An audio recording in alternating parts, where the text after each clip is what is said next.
Charles Oswald, who's the Executive Vice President Emeritus of the Medical Society of the State of New York and on our Advisory Council. Charles, thank you for joining us. As well as our keynote speaker, who will be introduced in a few minutes, Rear Admiral Pamela Schweitzer, Doctor of Pharmacy.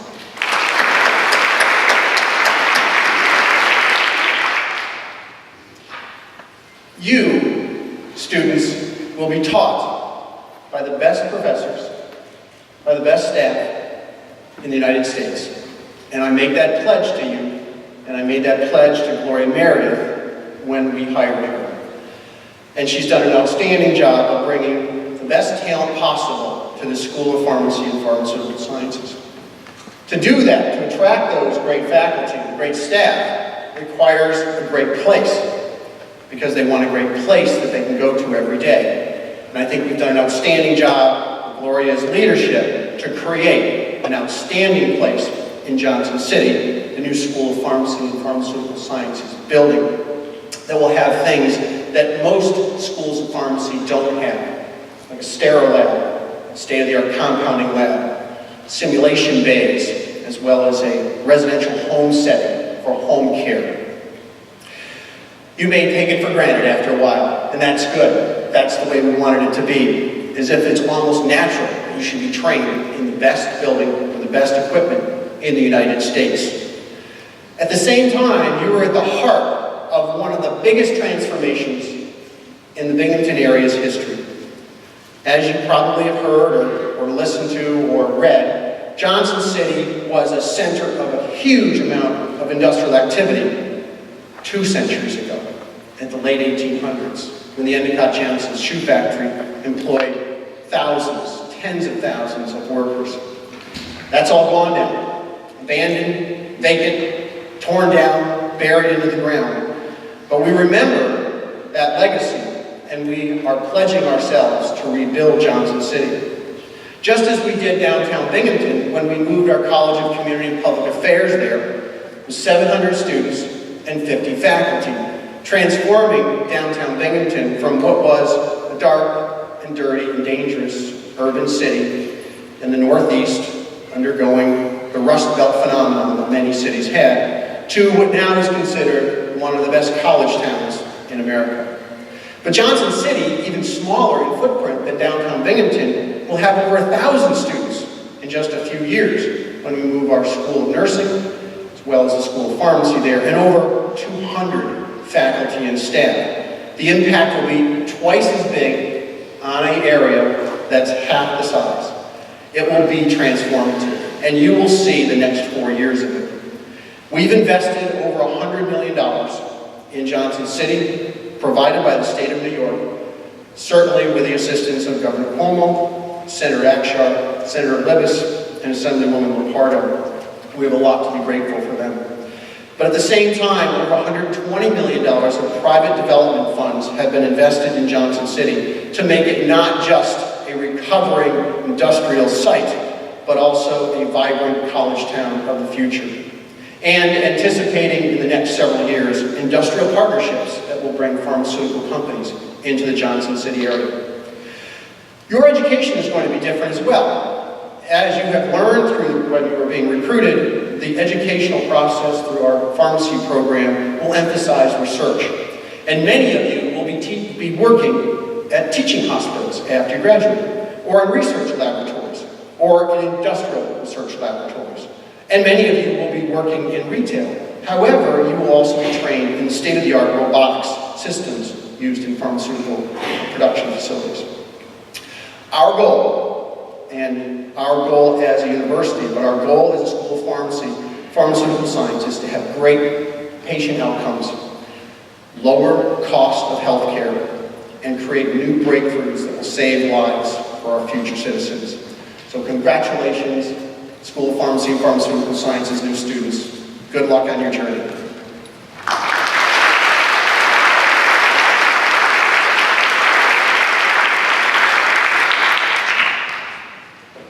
Thank you, President Stenger.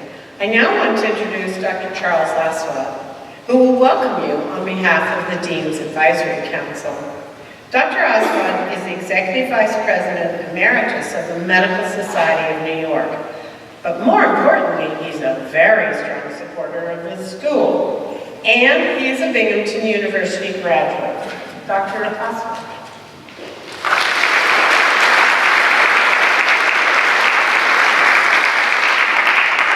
Thank you very much, Dean Meredith. I am deeply honored to have been asked on behalf of the Advisory Council to bring a welcome to the new class of 2022. The Advisory Council is a group of very dedicated individuals that represent virtually every phase of pharmacy that you can think of. Academics, business people, research people, retail people, and in addition to that group in the Advisory Council are leaders from this community that represent the business community, non-pharmacy, that represent the arts, that represent the leadership of many not-for-profit organizations with very high ideals. And all of them have been dedicated to bringing Dean Meredith and President Stenger's vision for this new addition to Binghamton University to life. And you and your families should know that you are a very, very special class. You enjoy what many pharmacy students in this country at very established schools of pharmacy do not have. You have an opportunity, as President Stenger mentioned, to be trained in one of the highest level of pharmacy training available in this country. But in addition, you have a responsibility which many years ago, more years than I want to mention, that I had as one of the inaugural classes at Harper College, which, like this school, was a new school at that time, virtually unknown in the United States, that we're told as entering students that not only did we have an opportunity to be the best we could be in the professions that we were going to select, but we had the opportunity to build a school. And you have an opportunity to build a school. Because as you build your careers, you will be building the reputation of this school. It's an awesome responsibility. You will be joining a great profession. A profession as old as recorded time, because every society has looked to individuals among them to bring the healing arts to that population. Pharmacists, whatever you called them centuries ago, medicine men, shamans, whatever they were called, they were the pharmacists of the past, and you are the pharmacists of the future. And you will bring, along with your dream of becoming members of the healthcare teams of the future, regardless of what phase of pharmacy you ultimately enter, you will have that opportunity to be among the first classes that attended what our advisory council, what this administration believe will be the finest pharmacy school on the planet. And you will be the finest pharmacist that the world has ever seen as you enter into the future. We wish you every success in your venture.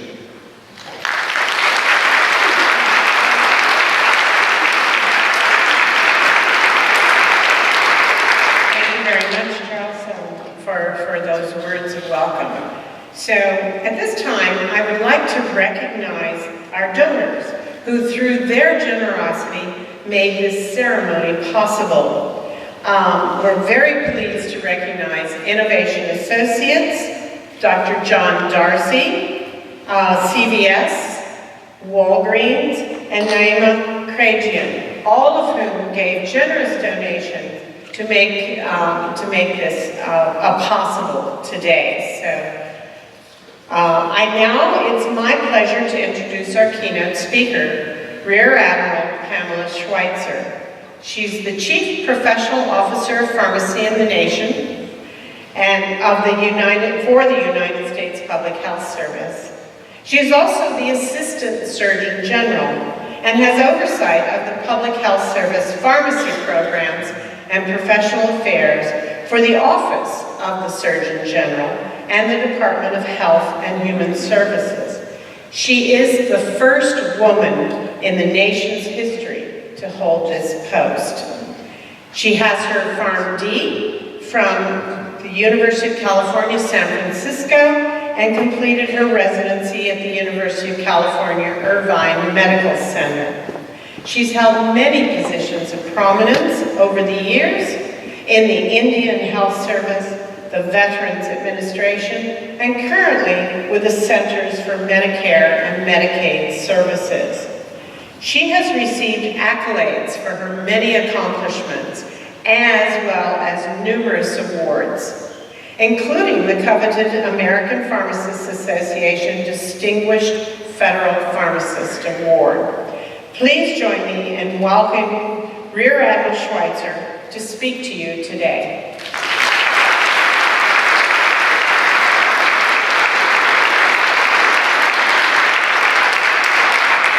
Thank you very much. It's wonderful to be here today.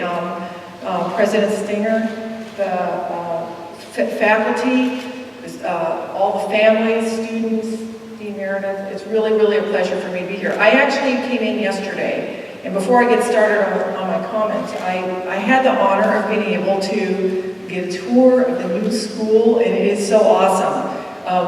Being able to walk through all the buildings, you have cutting-edge technology, everything is high-tech. It's like absolutely wonderful, and how great that they had the vision to put this together, and what an honor it is for the class of 2022 to start out this way. So there's a lot of expectations for you, and I know that down the road, fast forward 5 years from now, that when you visit with someone and they see how great you are, what school did you come from? You can proudly say you came from Binghamton, and that everybody's going to want to oh man, that's a school to go to. And that's how it starts, right?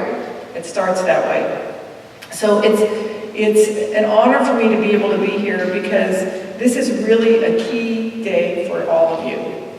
It's a really key day for all of you. And this is, what I'm going to do is take a few minutes and spend some time just getting you to think about some of these things of what this really means to be a professional in this career of pharmacy. And you're going to have a doctor of pharmacy degree in 4 years.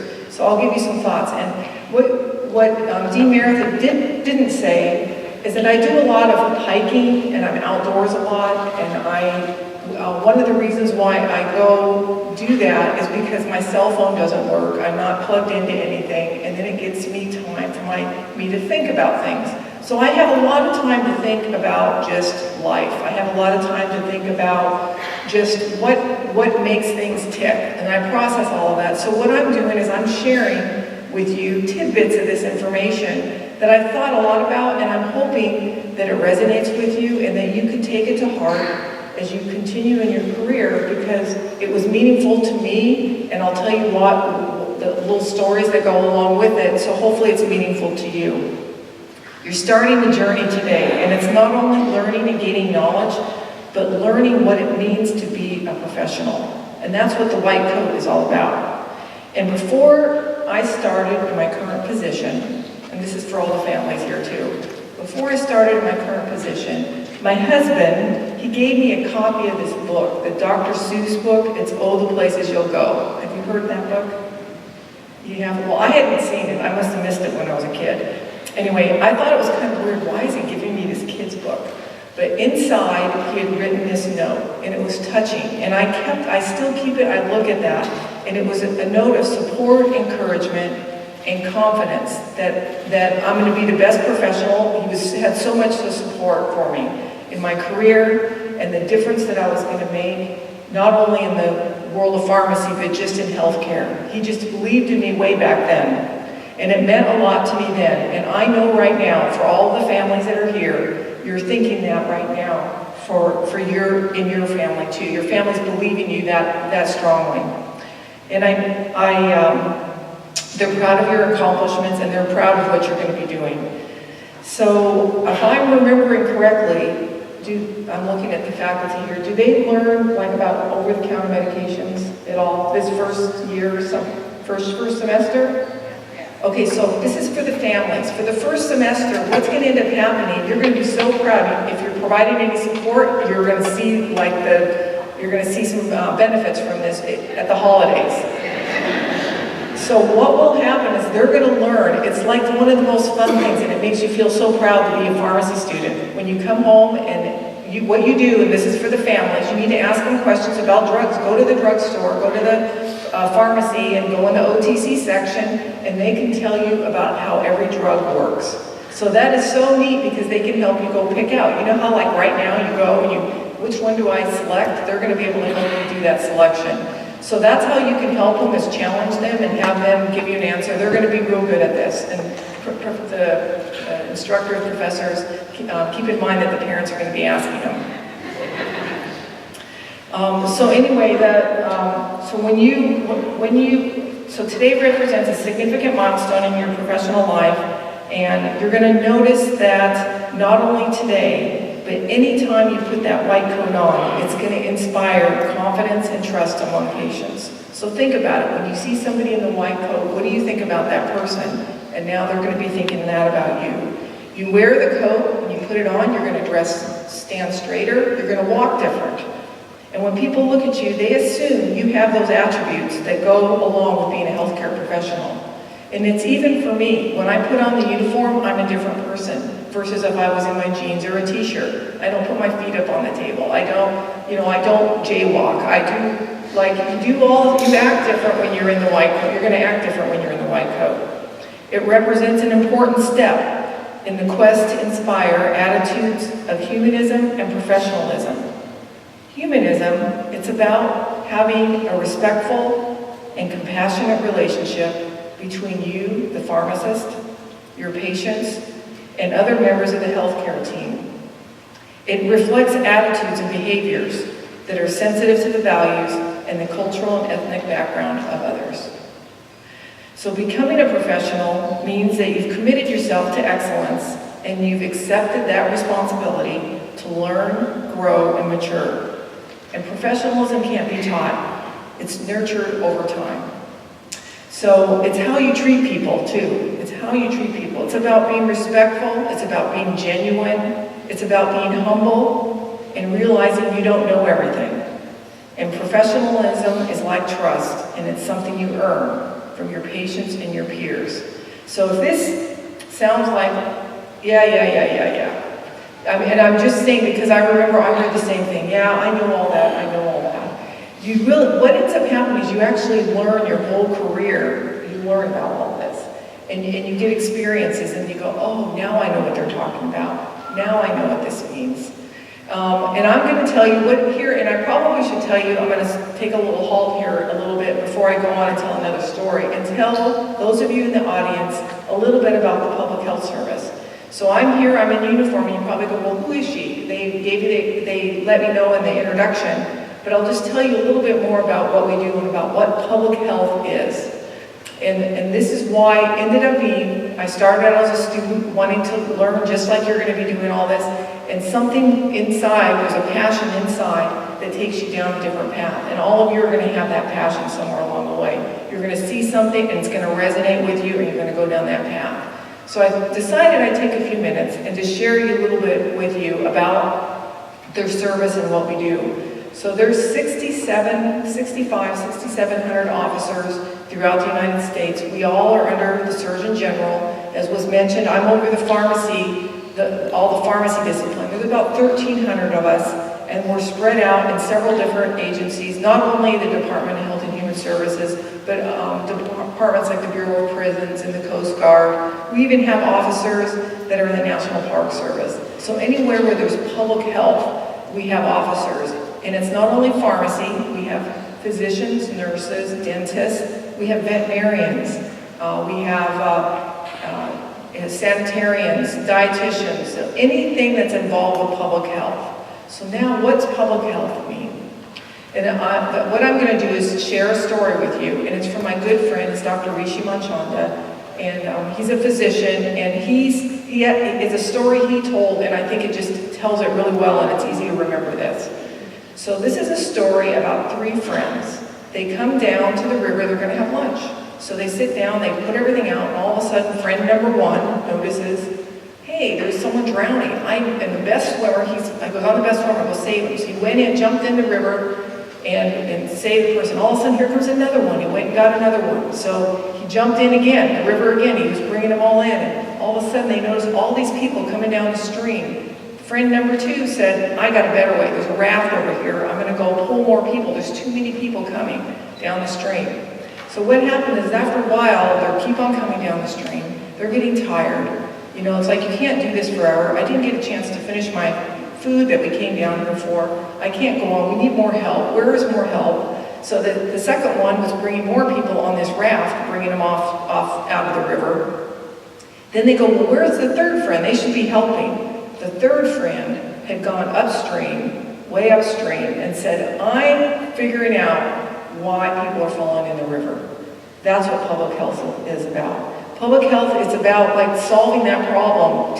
It's not just the front end taking care. You still need those people, but we've got to solve the other problem on the front end of what's causing people to fall in the river. So the areas that we work on, you hear about tobacco cessation, immunizations, all these preventive nutrition, dietitians, you know, working, changing the diet, housing. There's all these other areas that impact people, and that's the world that I'm in, and that's what the Surgeon General, that's what we're working on, the opioid crisis, going back and looking at what is causing all this.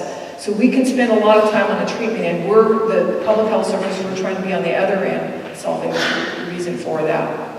So you can see I found a passion, and I know each one of you are going to find that same passion along the way. So let's talk about what it's like to learn something different, get different points of view. And some of these stories that I'm going to share with you are things that impacted me. Remember, I'm on the hike, and I think about that a lot. And I go, this changed me when I had this happen. And it changed me in a good way to be able to kind of get it. So this one story, I was working on an Indian reservation, and I was the pharmacy director there. And I was one of the ones they just brought in. The tribe took over instead of the government running the hospital and the clinic. The tribe came in and take over, and they wanted the government gone. They wanted to do it their own way because they didn't like how the government was running the hospital. So I was one of the new ones they hired when I came in there, and they said, we wanted a better care. We need better care in our hospital. So no problem, we can provide good care. So we had metrics that we were looking at. We wanted to reduce the wait times. We wanted to have better outcomes. Does it sound familiar to everybody? We wanted to just make the care, patients get the best care. We wanted to hire the best doctors, hire the best pharmacists, hire the best everybody. So they hired all of that, so with time's going on, they have everybody in place. Wait times have come down. You know, the metrics, the measures had improved. So on paper, it looked like the care was better. However, we go to the meeting with the tribe, the ones that were overseeing the health care for that community, and they said, no, you still don't have it. And we go, what? Everything's improved. And we did this a few times. We go every quarter and hear this. Finally, one day, one of the meetings, an elderly woman stood up, and what she said is in her native language. She talked for a long time, and everybody's like trying to describe what the problem was. She talked for a long time. Everybody was quiet. She was an elder. People respected her. She spoke for a while, and when she sat down, that was it. No one else had anything to say. She said it. So guess what she said? And this is what I'm going to tell you. This is the punchline. What she said is she wants people that are caring. They want people that care about them. They care about the families. It's not just checkbox, I got it done. Oh good, I'm seeing them, I'm done. They want someone that doesn't talk down to them, that doesn't make them feel like they did something wrong, that they didn't eat the right food, or they didn't make their appointment, to talk down to them. and make them feel, so a lot of it was that perception of how they wanted someone that actually genuinely cared. When somebody died in their family, they would really be nice if the healthcare community would come, and that they cared for would come to the funeral, be part of their family, tell us about them. They wanted to learn about the healthcare professionals. They wanted to know about their families. They wanted to feel connected to the providers. They didn't want providers just coming and leaving and just taking care, I'm done for the day and leaving. So it made a profound effect because we realized that's actually the secret sauce. Think about places you go right now that you go over and over, they know you. And they know your name. They know about you. They know your family. And it could even be here in this community. Wherever you go back home, everybody knows you and how that feels.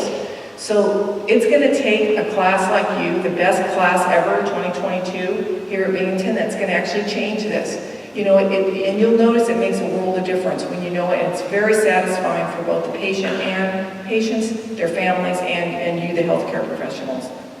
So professionalism, it's also our tone of voice.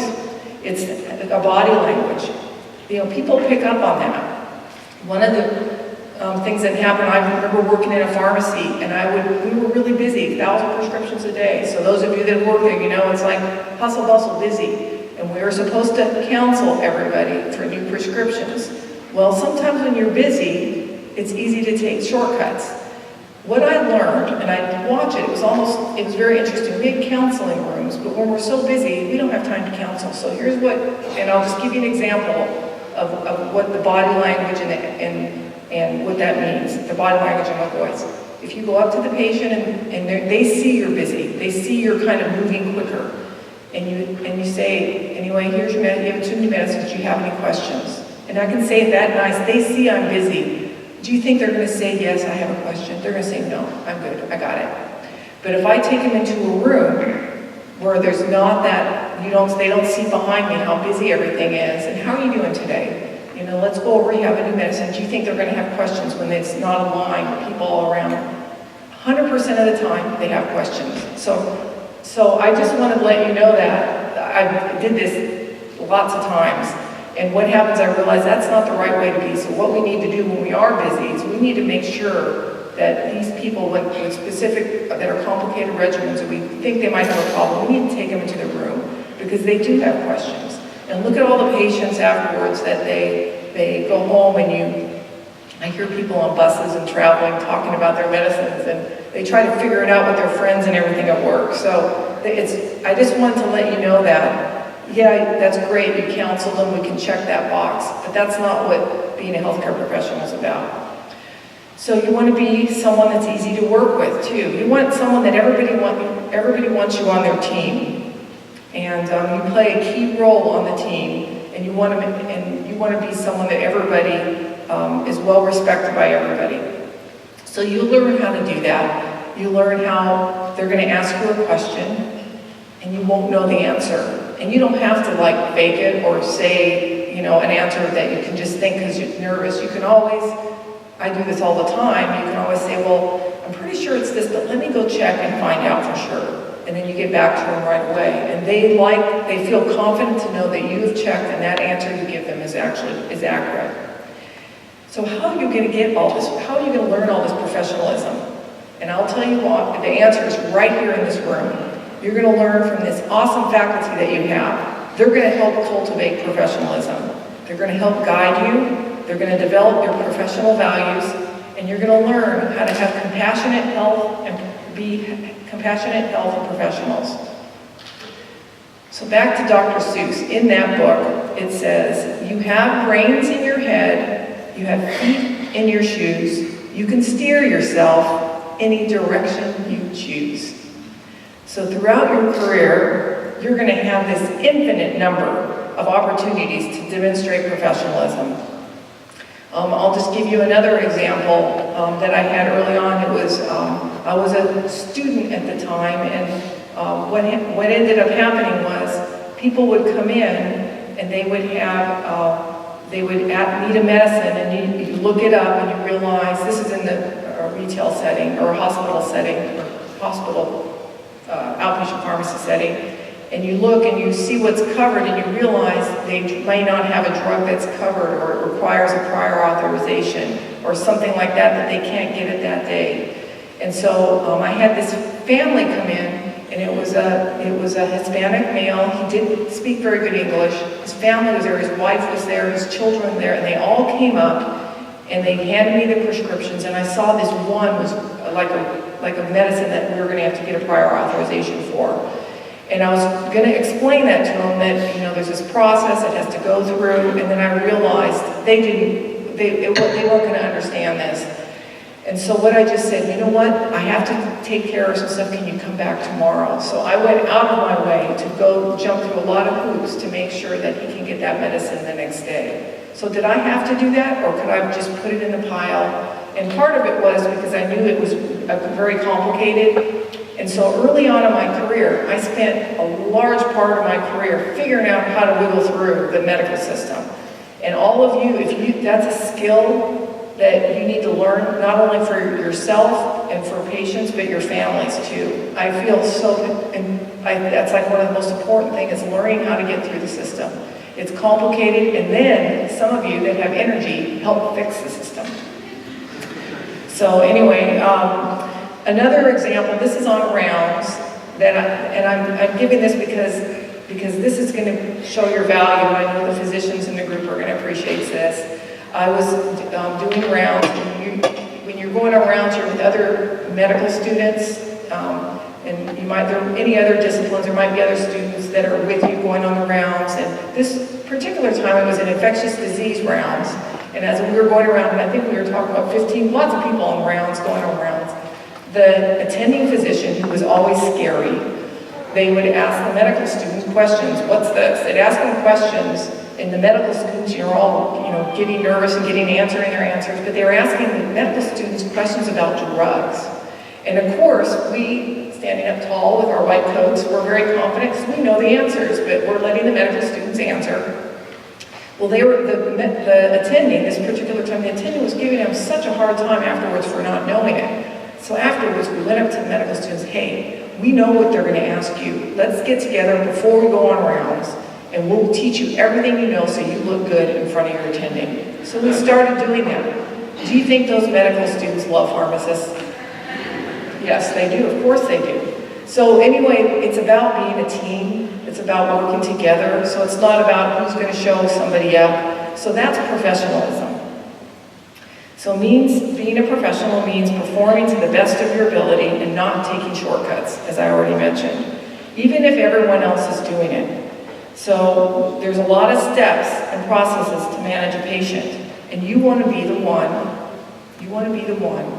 to do it the right way and encourage others to do it the right way. So it's not about the checkbox, it's about doing the right thing. So you're coming into this profession when there's just all this new technology, science, and you're going to be part of all of it. There's going to be new tools and information coming at you. You're right on the cusp of everything changing in the healthcare system. It is like the best, you're coming in at the best time. And it's easy to get lost in all of this.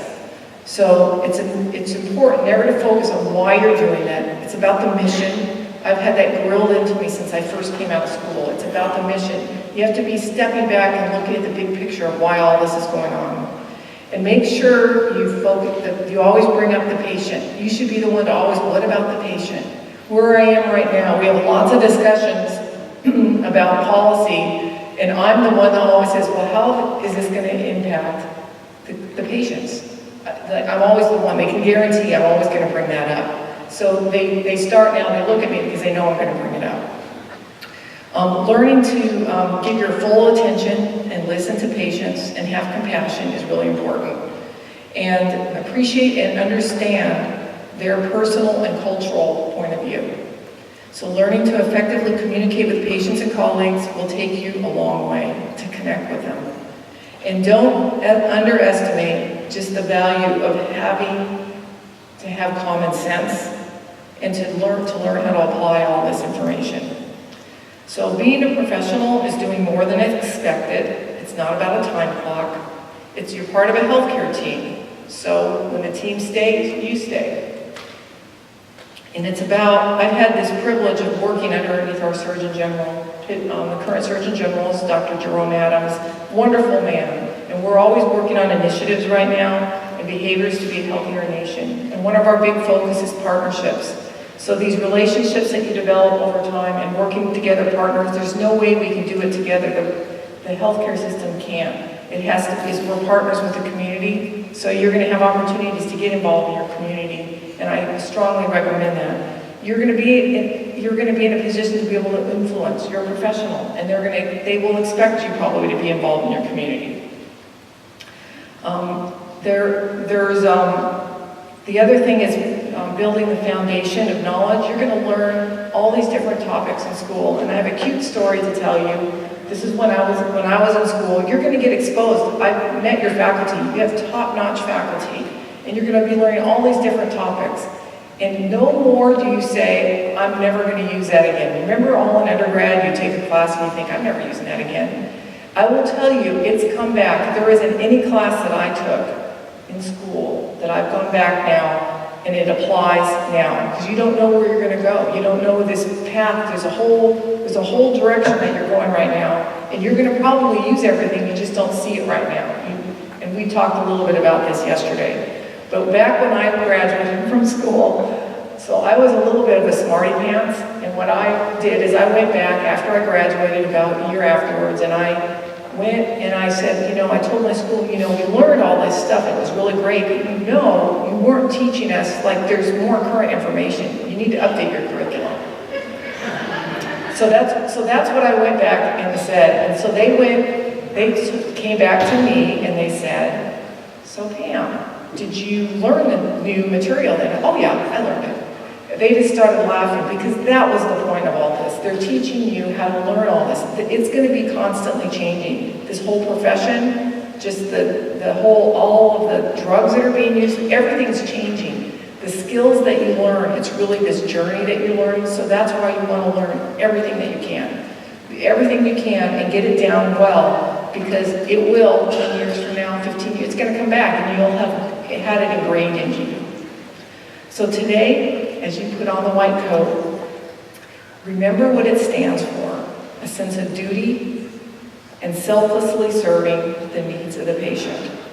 I encourage you to find a way to serve those that are underserved, and you have so much to share, and I challenge you to give back. And accept the responsibility today as a new professional with eagerness, inquisitiveness, and anticipation. I know you will hone your talents, skills, and knowledge towards becoming the most respected members of this noble profession. So I just want to kind of finish up with towards the end of the poem from the Dr. Seuss. It says, today is your day, you're off to great places, you're off and away. We all look forward to see the places that you go. Congratulations and welcome to the pharmacy profession.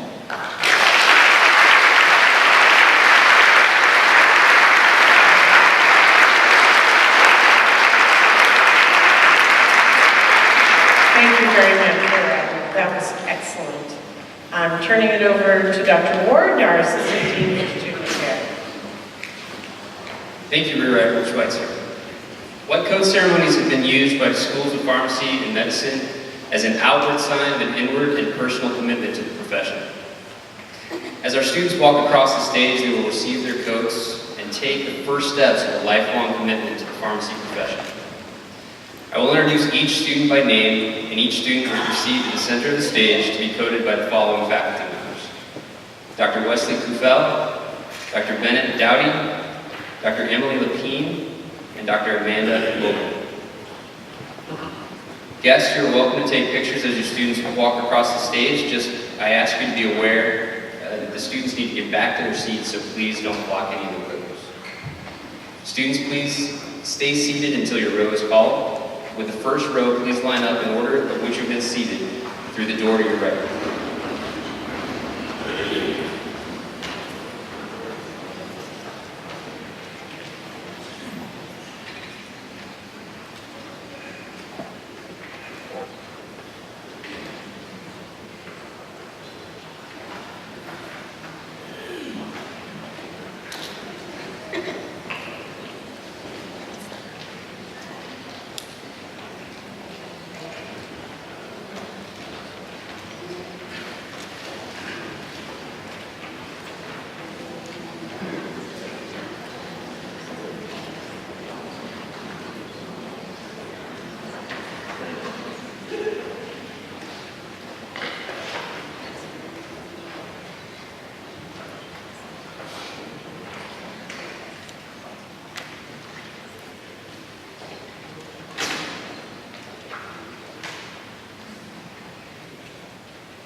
Caroline Abdallah.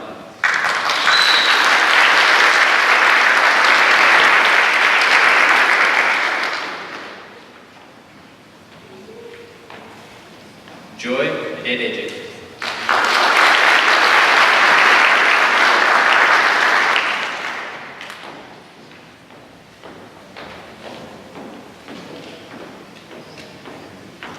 Rana Al Salman.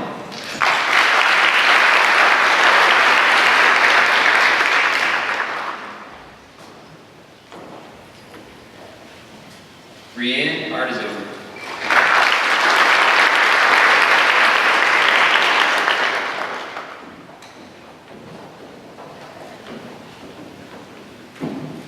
Jodele Bello.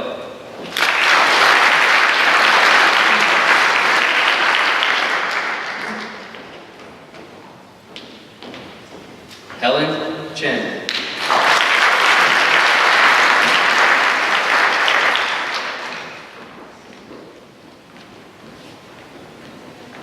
Sherry Ann Claridge.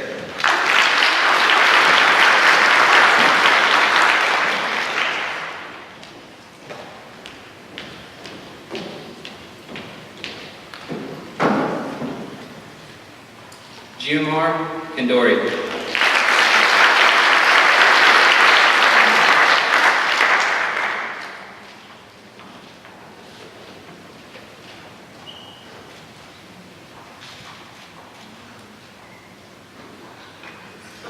George Dartet.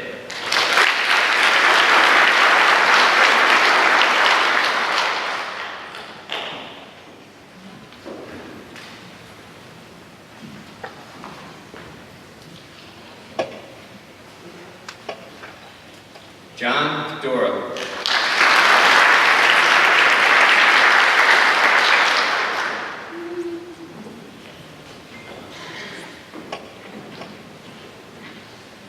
Christina Eggleston.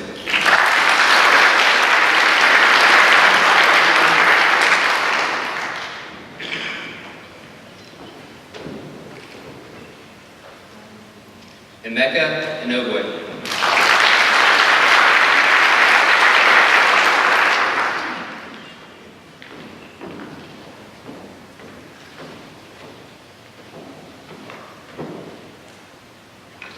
David Fung.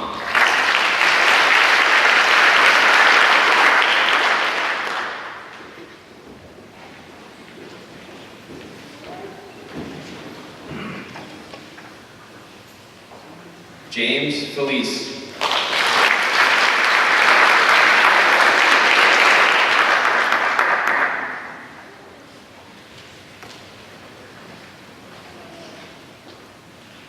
Tony Feng.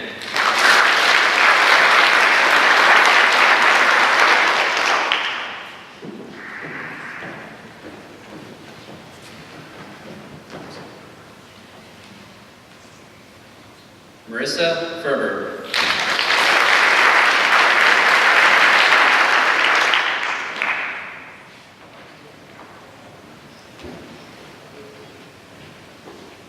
Emily Gibson.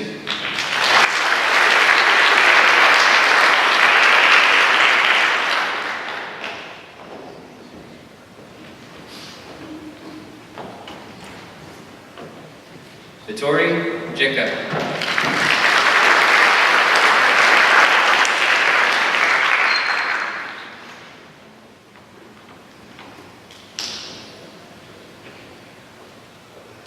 Justin Gondek.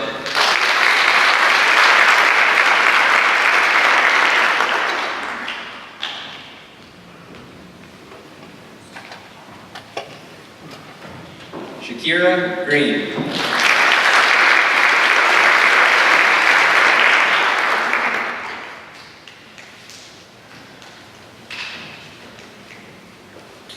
Julia Bardo.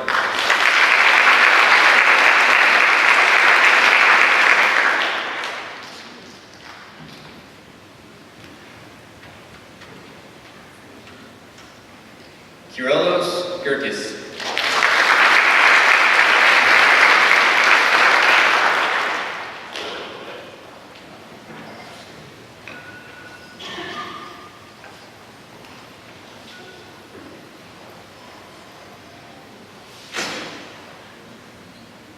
Jake Hayes.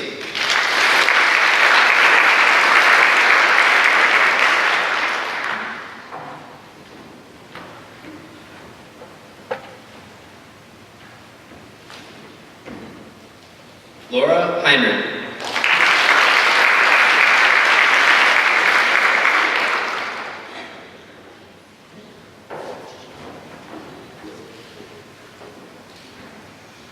Mavish Oda.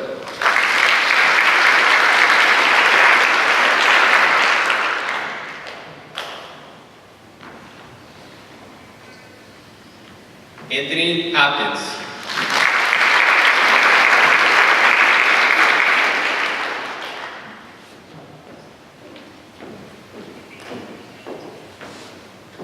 Blessing Hunsu.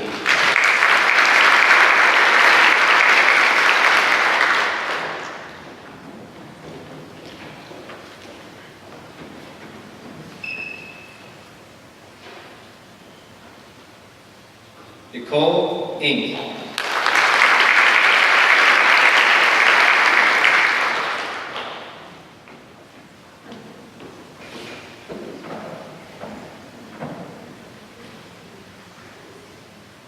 Brian Camp.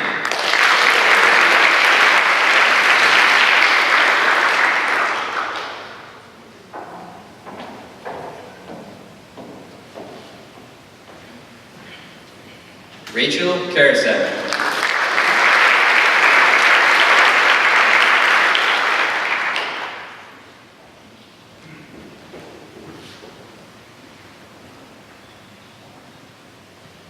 Diora Karimova.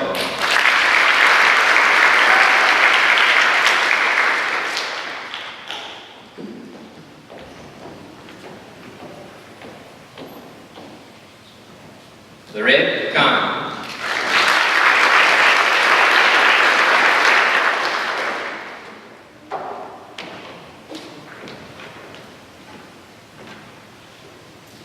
Jumana Khatib.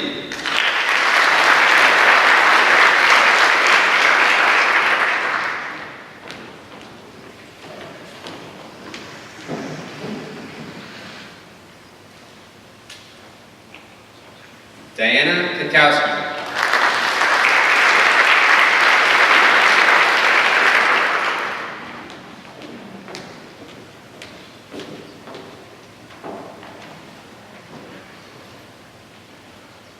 Ricky Lamb.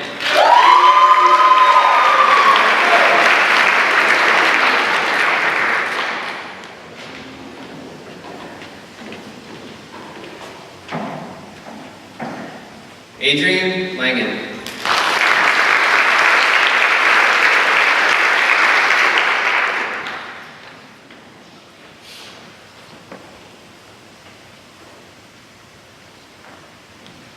Angel Lenny.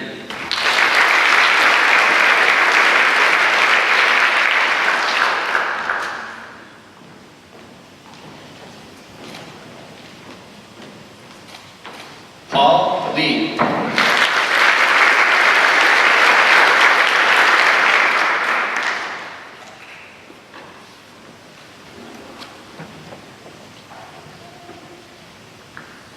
Students in the second row, please stand up and line up along through the door to your right.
Ryan Lowe.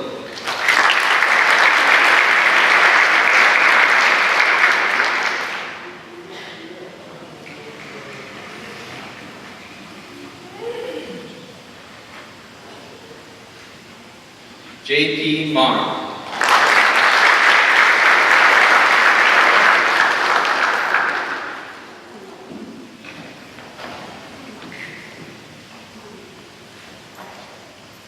Jacqueline Markle.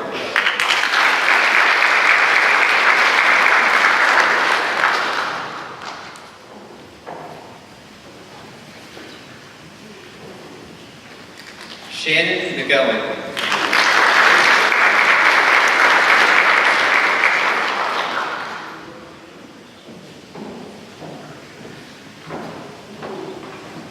Melissa McKnight.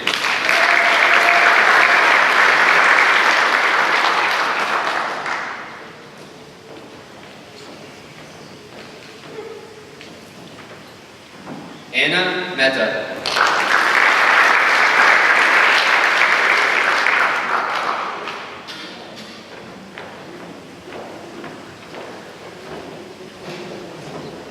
Evan Miller.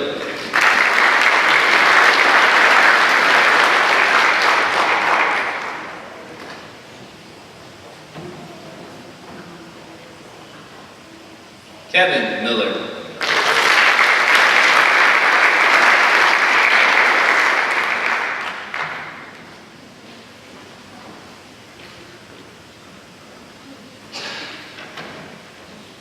Caitlin Moy.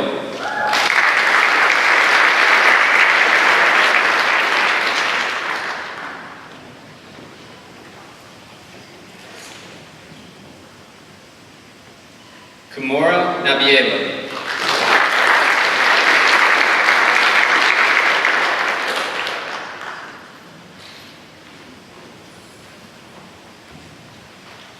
Julia Napoli.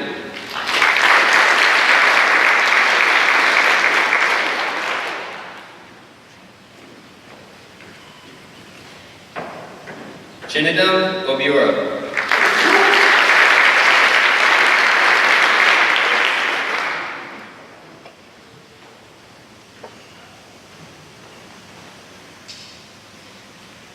Nikesh Parikh.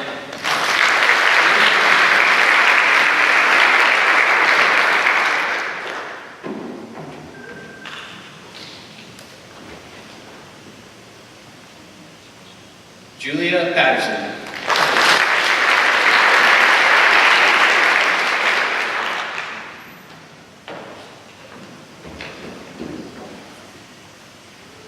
Alexis Perdue.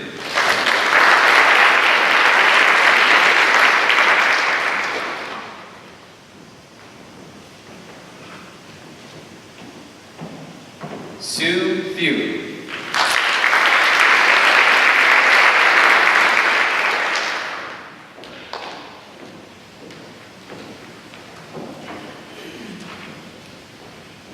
Judith Pierre.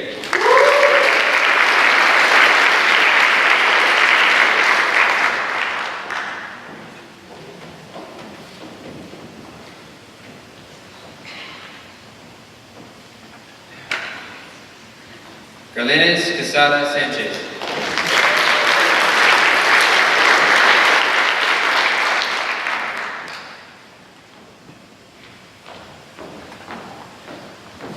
Motasim Rahman.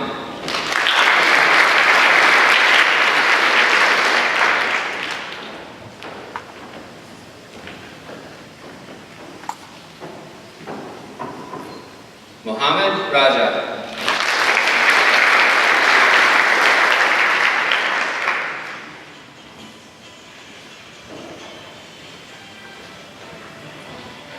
Ahmed Rashid.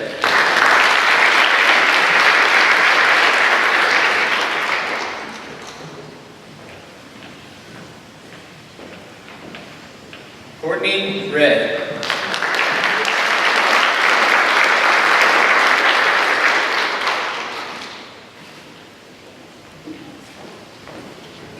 Elizabeth Rubicanti.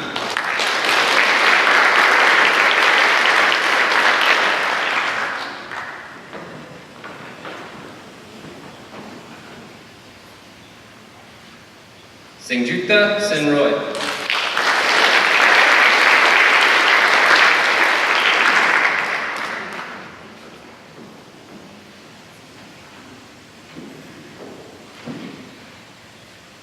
Raquel Sepul.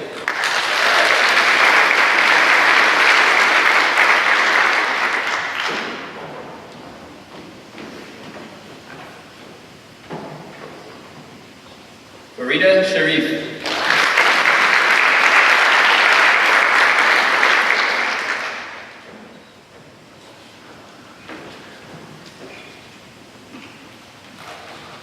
Sandra Shivu.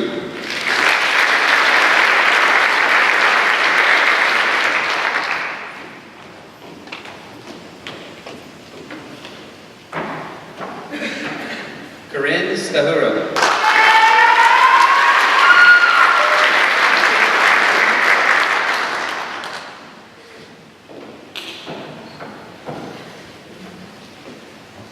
Timothy Stock.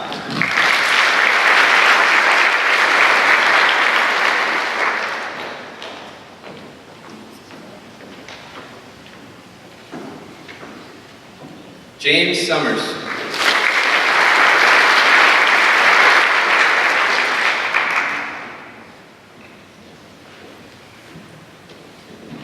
Alan Terry.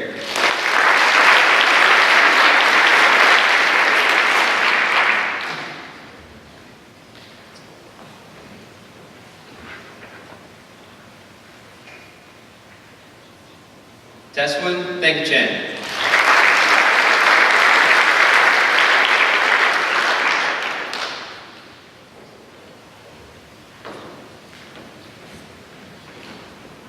Tiffany Deruth de la Bellil.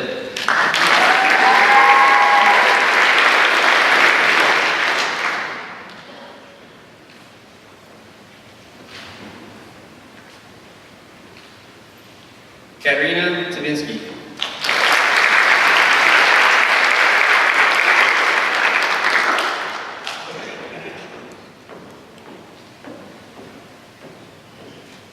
Brandon Welsh.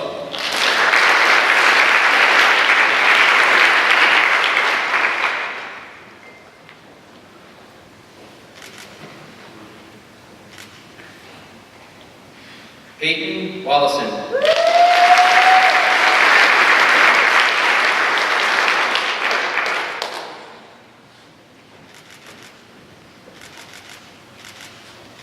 Michelle Jung.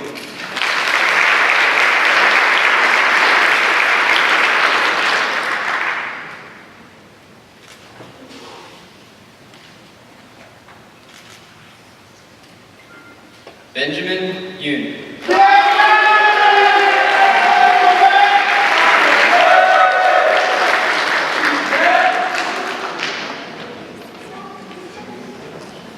Rafat Zaman.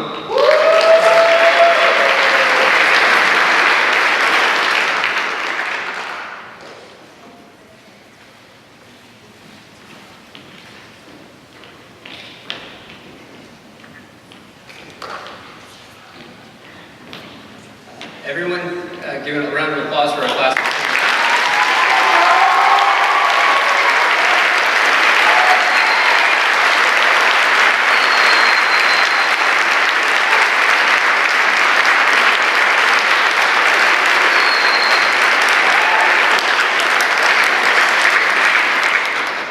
Students, please stand with your candle.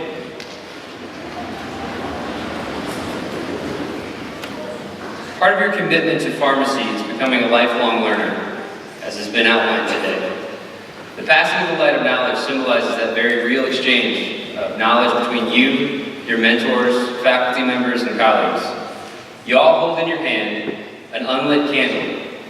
On either side of each row stands upper-class students who received the light of knowledge during their white coat ceremony last year. They are positioned to impart their knowledge to you so that you will grow in the profession of pharmacy. The upper-class students will light their candle and pass the light to the student at the end of their row, and those students will pass their light to their neighbors, symbolizing the exchange of that knowledge. This is just the start of your journey. Foster and nurture that light throughout your time here at Binghamton University School of Pharmacy and Pharmaceutical Sciences and on into your career as a pharmacist. Upper-class students, please light your candles and pass the light of knowledge.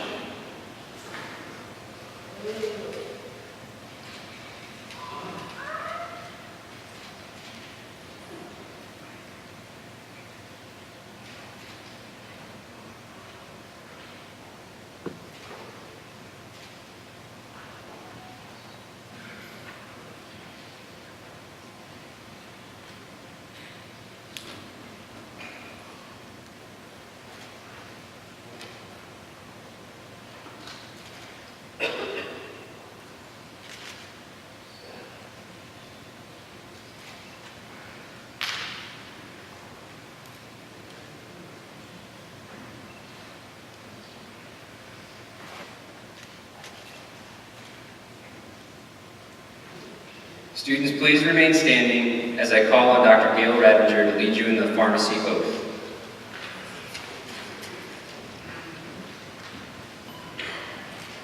I'd also like to invite any pharmacists in the audience and on the podium who wish to retake the oath to stand and join the students in taking the oath. And before we get started, please remember that there's a picture after this in the bleachers that you have instructions on how to get to your white coat picture.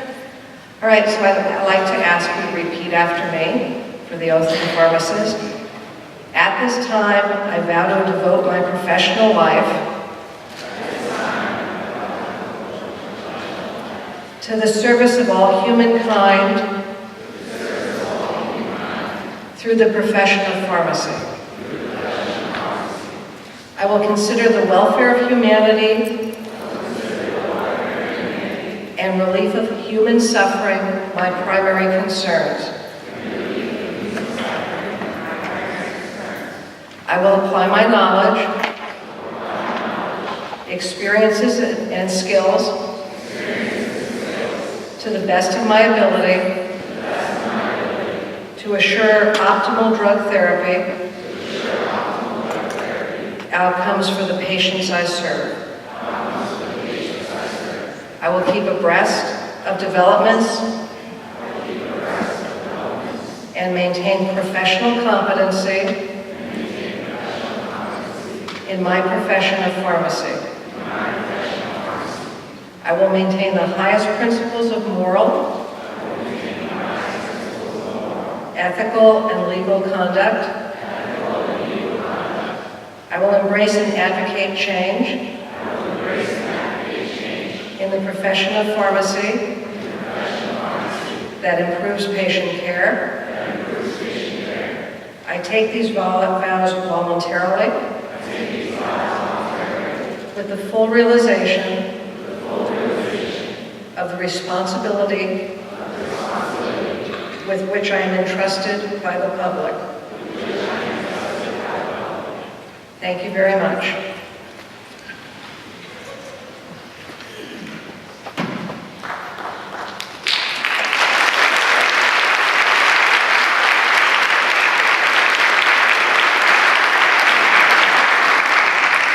Thank you all for coming. This concludes our ceremony. Please, students, exit to your left.